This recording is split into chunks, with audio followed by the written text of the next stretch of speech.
When the war happened, it was a really shock for everyone. It is still shock today that how could it happen? Hi, welcome to Norwegian Newcomers, the podcast where we hear fragments from the lives of Norway's immigrant population. My name is Vedrana Tanovic, and today's story starts in Yugoslavia, a country that no longer exists. I think it's quite difficult to explain it to someone who was not there. In today's episode, we will talk about being trapped in a town under siege, but also about finding new friends, learning new languages, and the 1984 Winter Olympics. But first, let's get to know our guest a little better. Lana, welcome to Norwegian Newcomers family. Thank you very much for having me here. As you said, my name is Lana. I'm coming from Sarajevo. I was born in Sarajevo. Today it's Bosnia and Herzegovina, but it was Yugoslavia. And I have lived in Norway since 1996. Okay. I'm married. I have 2 children. I'm engineer of civil engineering. My husband is a doctor of medicine. And we work here. And our children go to school. Yes, so this is like the beginning. Thank you for intro, and I'm glad and I'm excited, as always, talking with Norwegian newcomers or people as me. We all have our stories. Before we came to your life in Norway, I would like to know more. Even I won't hide, since that Bosnia is part of my background. But I would like others, for our listeners, to hear a little bit more about your home country, Bosnia and Herzegovina, the way you would like to present Bosnia to our listeners. I was born in Sarajevo. I grew up there. I went there to school and I've studied there. I'm coming to talk about myself. Of course, I have to talk about my family, about my parents, about the whole background and everything I have. So my parents were, of course, the best parents in the whole world, the most loving, and really the one I could only imagine. They were educated people, open-minded, very social people who traveled a lot, who spoke foreign languages, who were interested in many things, had a very wide education. And I'm saying that all because those things are things that they were trying to learn us, children, me and my brother. And it was normal for us that we will study, that we will speak languages, that we will play piano, or that we will travel a lot and like that. So, of course, the family was the most important thing that defined me. But when I said that I'm from Sarajevo and from Bosnia and Herzegovina, I have to say that living in Sarajevo, in such a multicultural and multi-religious city, that was a thing as well that defined me a lot. Maybe I was not aware of it on the beginning, but especially now when I think about everything, I see that it was really important. I was working as a tourist guide in Sarajevo, so I know a lot about the city, of course, about the history. But I have to say, really, when I was having like a group of Americans and English or Japanese and walking with them in the city, I was excited and really fascinated with the city every time when I talked about it, when I saw things in the city like cathedral and the mosque and the Jewish synagogue just 5 minutes from each other. So it was really something special. And I think that kind of multicultural and multi-religious atmosphere and society really helped me a lot to live in different countries and to accept it and to feel right and to feel good everywhere. I was really lucky not just to travel as a tourist a lot, but as a student to live in different countries, now as an adult to live in a few countries as well. So I see that family thing and living in such a city, such a state, all together, that it helped me really a lot to adjust everywhere, to really to feel all right everywhere. So to accept the culture and the mentality and everything. So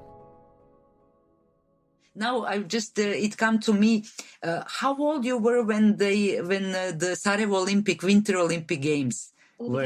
Yes, do you remember? Of course, I have. It is not just that I remember. I was a part of it.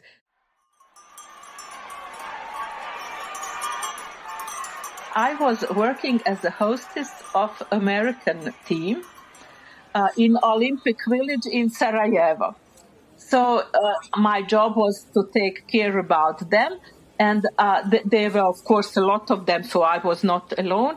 But my job was to take care about the alpine ski competitors. They were like brothers Phil and Steve Mayer, Tamara McKinney, and like that. So with them, and the skaters, skating in couples, that kind of skating, not speed skating, but artistic skating. So it was perfect. We were there in Olympic Village with all the countries, day and night, doing everything for them, being with them, to work with them, to be like friends with them, to go out with them, to help with everything, from shopping till having nice dinners, Ella taking them to the Olympic mountains. So we were really doing everything. Sarajevo, the whole city, was really like determined to make those winter games the best in the world. And if someone would measure the positive energy in the city in that time, it would be like a million. Really, it was amazing that people, really everybody in the city, understood that they are a part of something big. And I was even more lucky. It is not just that I remember I was a part of it, because I was 18. I was dancing on the opening ceremony of the Winter Olympic Games on the football stadium. I was dancing in one dancing group. We were a few thousand. We were, of course, practicing for a whole year. And at the moment when we went out to the stadium, when you saw thousands of people sitting there and the music, and we were dancing, really everyone who were dancing there, we were all crying, of course, crying of happiness. It was something that I will never forget, those Winter Olympic Games. So it was really, I'm really, really lucky that I could experience something like that. Living in such a city, in a bubble of happy people, that when the war happened, it was a really shock for everyone. Although you could be killed every day, I was not afraid. Okay, if it happens, happens. But I was going to work every day. It was important to write the stories, to tell the people what's happening, to try to organize humanitarian help and like this. So it was really a very special time. I was working as a tourist guide. It was like entrance entering ticket to work with the mayor of Sarajevo, Mr. Muhamed Krashevljakovic. It was, of course, terrible. It was the war on one side. But on the other side, with him, I was able to meet really extraordinary people from Sarajevo, foreign journalists, politicians, humanitarians. So it was special. You worked as an interpreter or a translator. How was that experience? It was, of course, it was terrible to hear some things. It was very difficult to be always like neutral and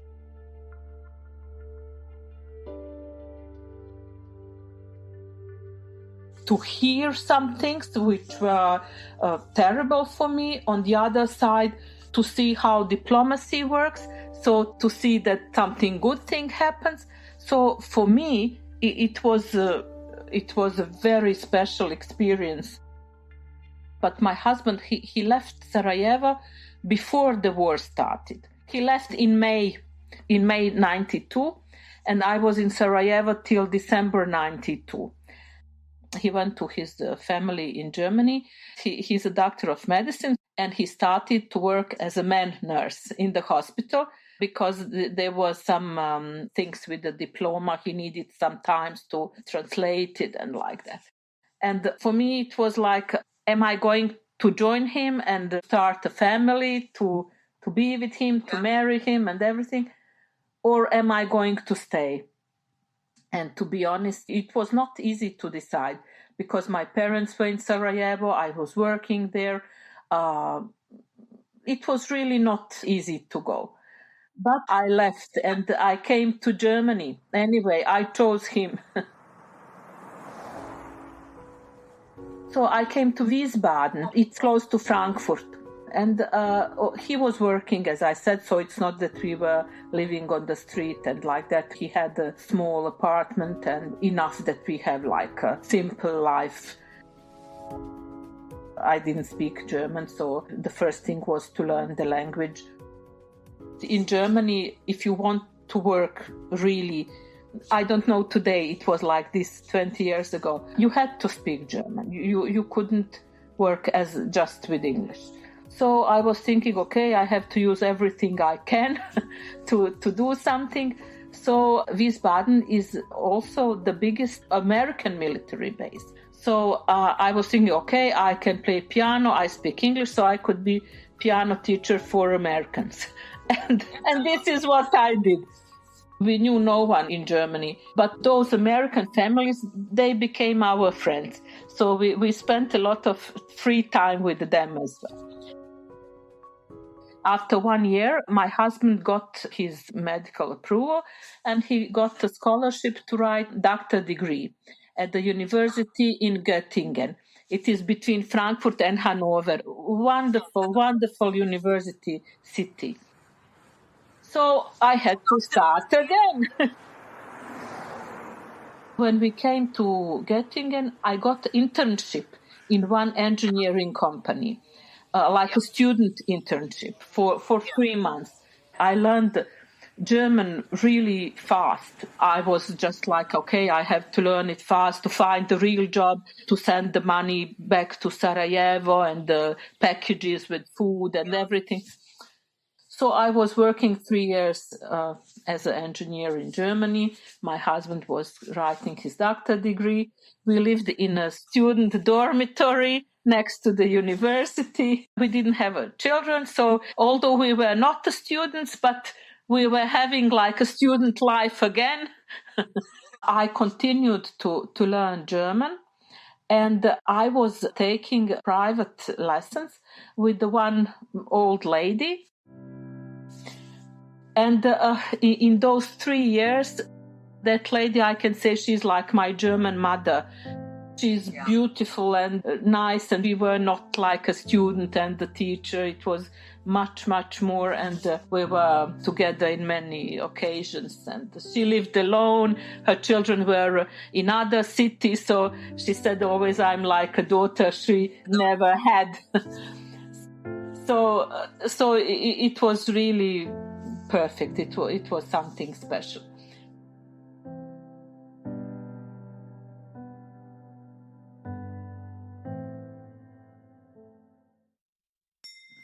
I just wanted to say thank you so much for listening to Norwegian Newcomers and remind you that if you want to further support our podcast, we have a Patreon. There you will get every episode 1 week before everyone else, and we will be able to continue with this project that we really love.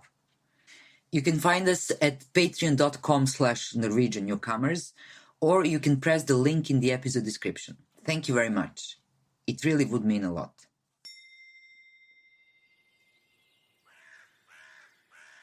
My husband was not the only one, of course, writing his doctor degree.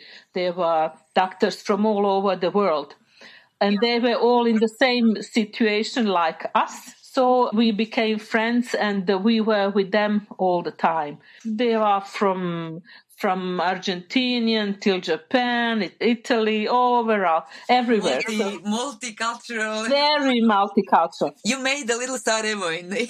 Yes, exactly. And we were having like every Wednesday, it was like cooking classes. And every Wednesday, one of us was making food from his country. So one Wednesday is Chinese, the next one Bosnian, the next Italian, and like this. And Lana, tell me what you were making. Oh, I have to say, when I got married, I had no idea how to cook, how to do anything. So it was poor them. I was trying to make some Bosnian food, but I'm not sure that it was tasteful as it should be. So it's a pity that I don't have opportunity to make food for them today. So I really loved Germany. As I said, the people at work were so nice to me. We had the friends. The only thing that I have when I compare Germany to everything is that you work a lot there. I was working from 7 o'clock in the morning till 5 o'clock in the afternoon, but sometimes till 7 o'clock in the afternoon. So it was really, comparing it with Norway, it is more pressure, stress, everything. And especially my husband, he was writing his doctor degree, but he was working at the hospital. No one went home before the main chef goes home. So if mentor was at work till 8 o'clock, he was at work till 8 o'clock. We didn't have children, so it was okay. We were young, we didn't have anyone. But I really can't imagine how would it work if we would have children. After 4 years in Germany, my husband got his doctor degree. But again, because of European Union, all the rules, he could not get certificate or permission to work with patients. He could stay in Germany, but work on the Institute for Research or students or something like that. Or he couldn't work in a hospital with the patients. That was the point. I think it's really crazy because today he could work with patients. But when we were there, in that time, it was not possible. After 10 years, it was possible. So, but when we were living in Germany, my brother, he was working for United Nations as well during the war. But after 2 years, he left Sarajevo and he came to Norway. He came with his friends. And when we were living in Germany, we could travel, so we came to Norway a few times just a tourist for a visit. He was lucky that he lived in one Norwegian family. 2 people, I have to mention them, the best people in the world, really. Such nice people who took him as their son, although they had a son and 2 daughters. And when we came for a visit, they were treated us as a family. The woman, she was working in a hospital, and she said to my husband that Norway needed the doctors. My husband did some research, and it was true. So he learned Norwegian, he took Norwegian test, language test, and he applied for a job. And that was the reason that we moved.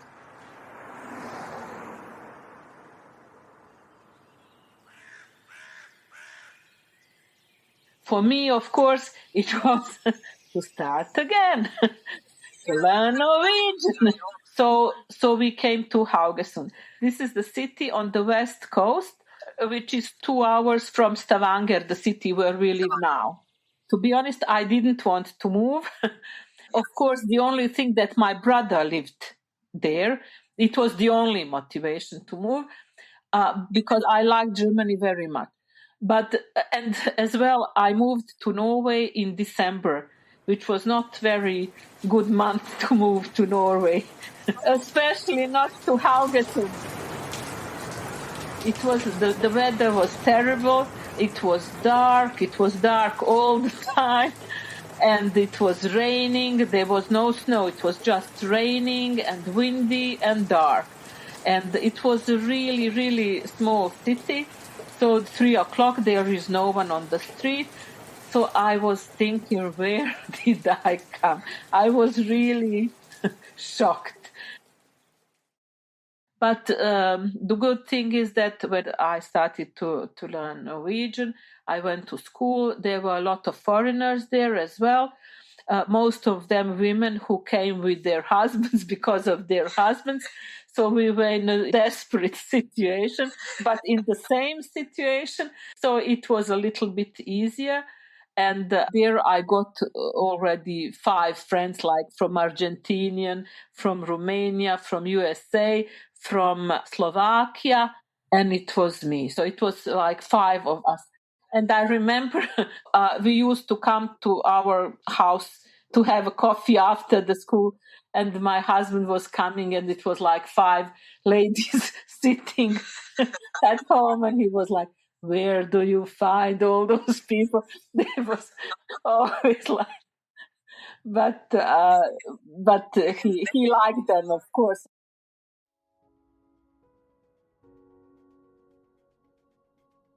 Before I started to work, I had no chance to meet Norwegians. The first 2 years, I have to say that. When I started to work, when I started to get, I cannot say friends, but like started to get closer and closer to my colleagues. It took some time and some years for me as well to understand it's a different mentality. It doesn't mean that it is better or worse. Point is that it is different, so that you have to accept it. And it is different because of many reasons. Now when you see about the climate, about the topography, about how the country is divided in many small places, they are all things that, how could they be social? Everything is expensive. You cannot go to the restaurant every day like you can go in Germany, or you cannot afford it. So there are so many things that this is why they have such a mentality, and it's not like their fault. They are like a product of the place where they live, and it is like that. Like in Bosnia and former Yugoslavia, it's normal. Like if you went to vacation, when you come back, you hug everyone, you kiss everyone. Oh, hello. So I did the same, and my colleagues, they were terrified. I had no idea. I thought it was like normal. They were in shock. They were really afraid of me jumping and hugging them and like this.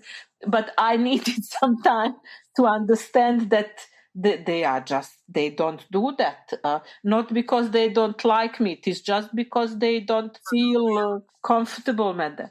But I have to say, I work in the same company for 21 years now with the same colleagues. I have 4 Norwegian friends, girls, and now that they know me and I know them, like they are my like Norwegian group. We meet and go and walk together and make dinners together and like this. I have to be honest and to say we don't have a lot of Norwegian friends. We don't have a lot of Norwegian families that we are very close to. But this is how they are. And this is okay. As I said, I have my 4 colleagues, and this is enough. This is okay. Do you see yourself in the future in Norway? Yes, there is something that we talk to our friends a lot. One of things were like, okay, we are working here, so but when we retire, we will come back to Bosnia or Croatia and like this. But now I'm thinking my children, they are going to stay to live in Norway, I think. And if they are going to stay to live in Norway, and I hope they will have families as well, so I will have grandchildren, I cannot go and retire in Bosnia. I can imagine that I will combine it, so I will be in Sarajevo a little bit, maybe in Croatia, in Norway, but I think it will not be like I thought on the beginning, because for me the most important are children, and I want to be where they are.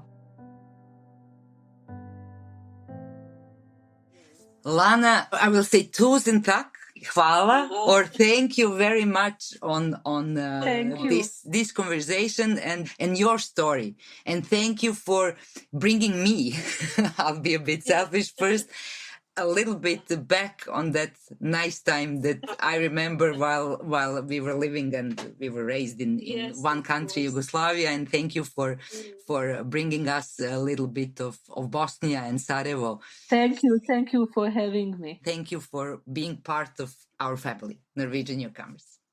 Take care. Thank you very much. This episode was made possible with support from Bergis and Olsen and our members on Patreon.